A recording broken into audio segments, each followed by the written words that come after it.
Assalamualaikum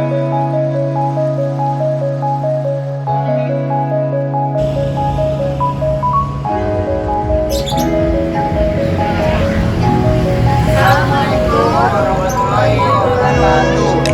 Selamat siang, kita dari kelompok 5. Kita akan melakukan observasi ke kantor. Ini Ramadan Syariah. Terima kasih.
Ya, nah selama jadi sarjana hukum, kita sambil magang di advokat.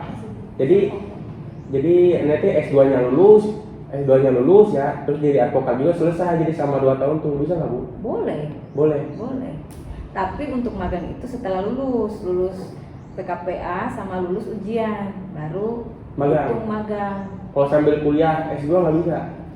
Bisa Pak. Bisa. Bisa, tapi maksudnya kalau untuk advokat itu syaratnya itu kan harus ikut PKPA, setelah PKPA dia ujian. Kalau sudah ujian baru boleh dihitung magang 2 tahun. Jadi kalau belum lulus dia magang ya nggak dihitung. Gitu. Iya Bu. Oke. Lagi. Ya Bu.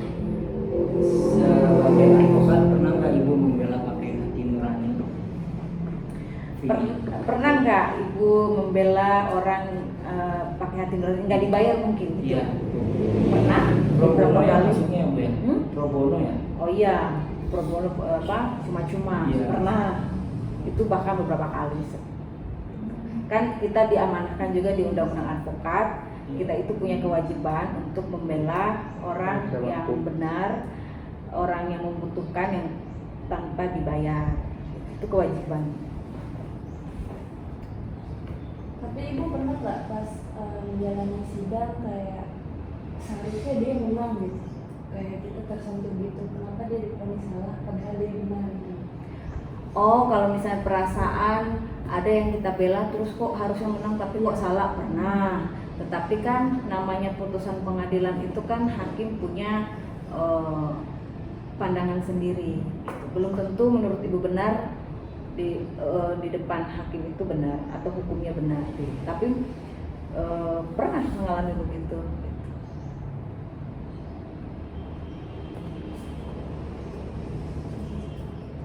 Informasi apa yang dibutuhkan advokat menangani kasus itu?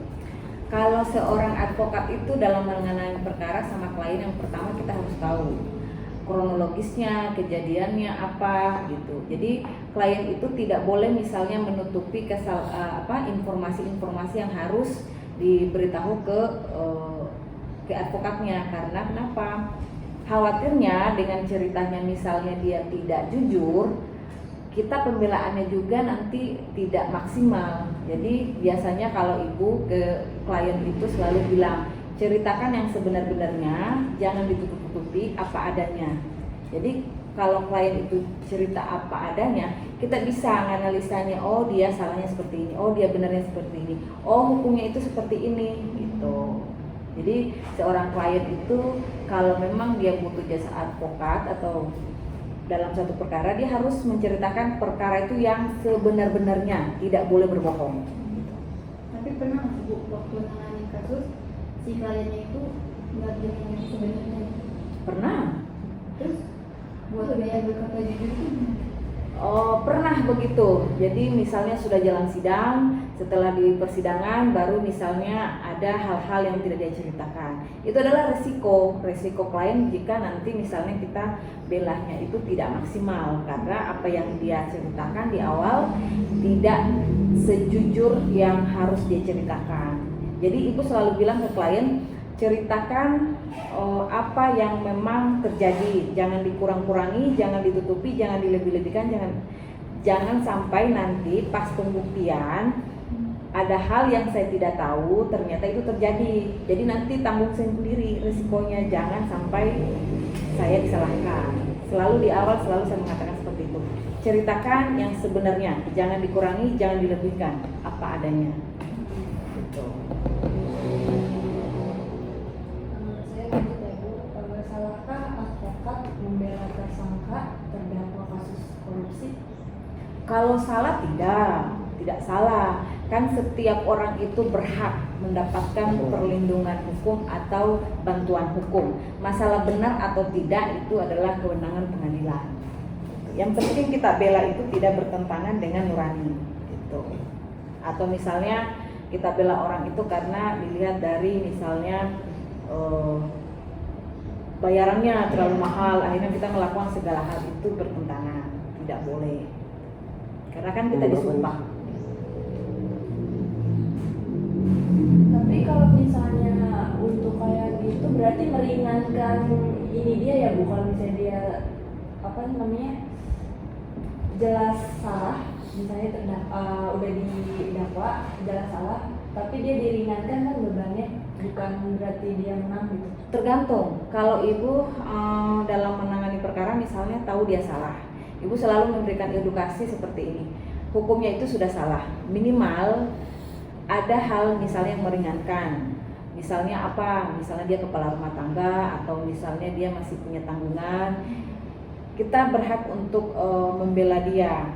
Membela dia dalam arti diringankan vonisnya kalau dia salah ya, tetapi tidak harus menang kalau dia salah gitu, kita ngotot gitu.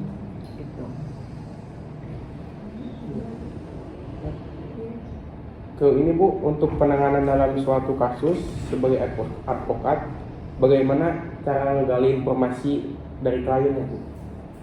Untuk dari klien kita tanya, misalnya dia perkara apa, misalnya perkara penipuan atau misalnya penggelapan. Kita tanya misalnya dia kenapa sehingga misalnya menipu, misalnya dia menggelapkan apa latar belakangnya. Jadi dia harus dia cerita. Jadi kita lihat apa karena dia terpaksa, apa karena memang dia sengaja, memang ada niatnya atau tidak ada niatnya. Itu biasanya keahlian advokat untuk menggali suatu masalah, bagaimana cara memberikan solusi atau pendapat hukum tentang perbuatan yang misalnya dia ungkapkan, apa dia ceritakan itu adalah suatu perbuatan melawan hukum. Apa yang dilakukan ibu terhadap klien? Kalau misalnya apa yang ibu lakukan, biasanya ibu itu kalau terhadap klien, kalau dia merasa benar, saya selalu meyakinkan bahwa kebenaran itu selalu terbukti benar.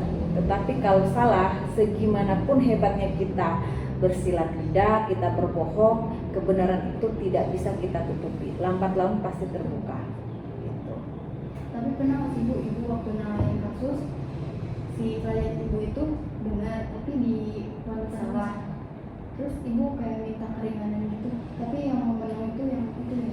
Oh pernah, misalnya saya yakin benar, ternyata diputus salah. Apa yang saya harus lakukan? Biasanya masih melakukan upaya hukum lain, masih ada banding, masih ada kasasi, masih ada peninjauan kembali.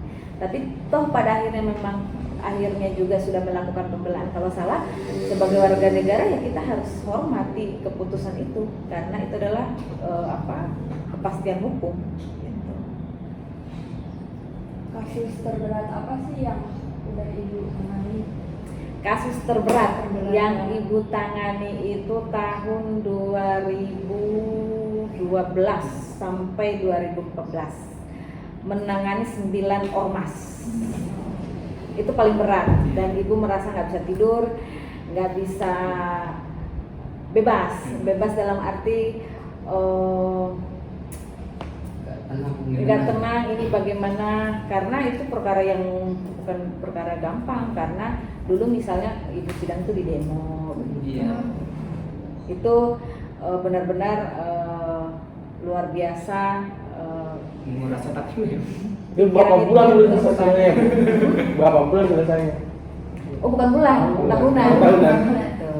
Tetapi selama kita merasa yakin membela kebenaran, tidak ada yang harus ditakuti kalau kita benar. Yang ibu takut itu hanya misalnya demo saja, demo misalnya kita misalnya di luar, setiap ibu sidang selesai sidang tuh kalau pulang ini ada yang tahan gak ya di jalan gitu. Itu sebenarnya manusiawi sekali gitu. Itu perkara yang paling berat. Saya menghadapi 9 LSM. 9 apa 11 saya lupa. Terus gimana cara ibu menangani kasus terberat itu?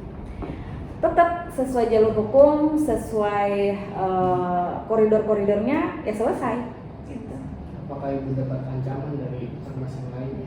Ancaman secara langsung sih tidak. Tapi kan kalau di demo itu jelas psikologi itu agak berbeda. Gitu. Itu paling berat yang ibu tangan itu. Dan selalu itu dari tahun 2012 berakhir itu sampai 2017. Berapa kali? Sidang? Kalau sidangnya itu kalau di pengadilan negeri itu ada minimal itu kita sidang kadang-kadang 9 kali. Ya.